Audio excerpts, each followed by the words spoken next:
E como o eleitorado se informa sobre candidatos e disputas nas urnas, hein? Já parou para pensar sobre isso? A Quest também trouxe um recorte sobre esse tema. Nesse caso, a gente separou as respostas de acordo com a renda dos entrevistados, falando de quem recebe até 2 salários mínimos, ou seja, 43% tem na televisão a principal fonte de informações e 23% se informam pelas redes sociais.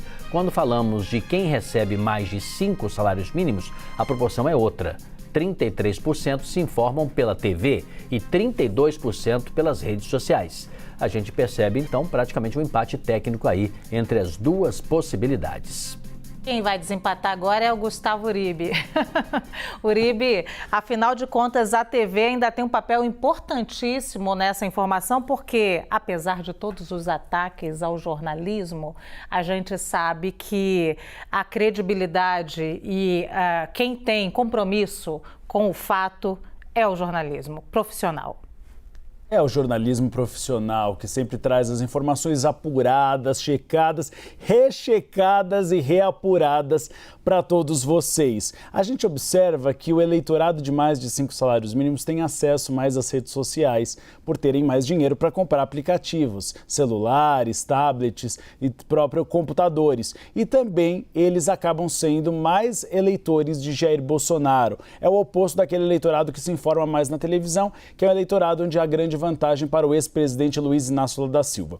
O cenário deste ano é um cenário parecido com 2018, onde as redes sociais são muito importantes, mas houve uma mudança. Em 2018, a gente tinha um candidato à presidência da República que, apesar de anos no Congresso Nacional, nunca tinha exercido um cargo executivo, que é Jair Bolsonaro. Então ele não tinha um teto de vidro. Neste ano, a gente tem 2 principais candidatos com tetos de vidro que são bastante grandes. O ex-presidente Luiz Inácio Lula da Silva, que ficou 8 anos na frente do Palácio do Planalto, e Jair Bolsonaro, que agora termina o processo de 4 anos e pode ser reeleito para mais 4 anos. E aí a televisão e o rádio são primordiais, porque há mais tempo e mais espaço para que as candidaturas critiquem uma a outra e também se defendam de ataques. Jair Bolsonaro tinha segundos em 2018, mas ele não precisava se defender e muito menos atacar outros candidatos, ele estava apenas se apresentando ao eleitorado. Agora não, agora o espaço ele é preenchido também por defesas e ataques. Por isso que a televisão e o rádio são tão importantes. Primeiro, para chegar nesse eleitorado de mais baixa renda,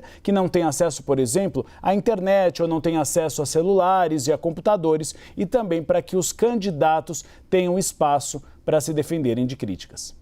Leandro, Uribe fez aí uma cobertura muito ampla, né, na análise dele, mas tem um detalhe realmente curioso, né? A capilaridade. A televisão já faz parte do lar brasileiro há muito tempo, né? E por isso é já um veículo muito comum, muito amigável. E o telefone celular agora está crescendo também, né? E isso faz com que os candidatos tenham que se adequar, né? Mesmo aqueles que tenham mais predileção por um tipo de plataforma ou por um meio de comunicação, na verdade, todas as plataformas vão ter que ser cobertas. Como é que os candidatos estão fazendo nas suas estratégias para isso? Não é à toa, Cisne, que o TikTok, né, que a gente já falou aqui outras vezes no Visão CNN, né, aquele aplicativo das dancinhas ali, a campanha do ex-presidente Lula precisou colocar alguém só para tomar conta do TikTok, porque é uma rede que tem milhões de usuários, tem um público jovem e o presidente Jair Bolsonaro já usava essa rede há bastante tempo. A campanha do Lula entrou tarde demais no TikTok, mas tem levantamentos que mostram que conseguiu produzir um engajamento importante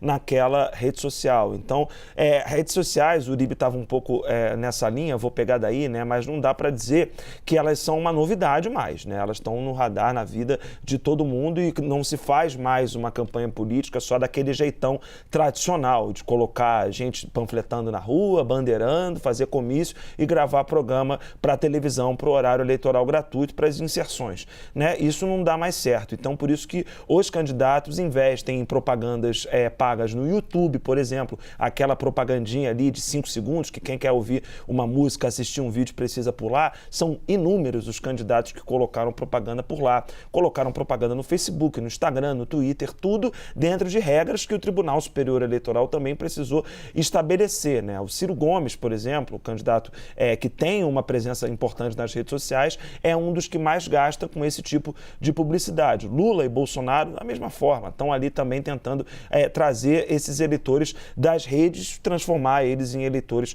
na vida real também. E aí, só para fechar, né, tem uma diferença entre o Uribe falou um pouco sobre isso, mas também para repetir um pouco e deixar isso claro, como é importante, e é algo que o Felipe Nunes da Quest já falou algumas vezes, né, de como em diversos temas os eleitores do Lula e do Bolsonaro se posicionam de maneira absolutamente antagônica. E até na forma de se informar existe essa diferença. Não entra na categoria de polarização afetiva que o Felipe Nunes tem desenvolvido, né, nas pesquisas da Quest, mas entra um pouco em como são visões de mundo antagônicas presentes nessa eleição. Os eleitores do Lula, mais da metade se informam majoritariamente pela televisão e quase a metade dos eleitores do presidente Jair Bolsonaro se informam principalmente pelas redes sociais. Uma prova um pouco de como o país está dividido até nisso, na forma de se informar.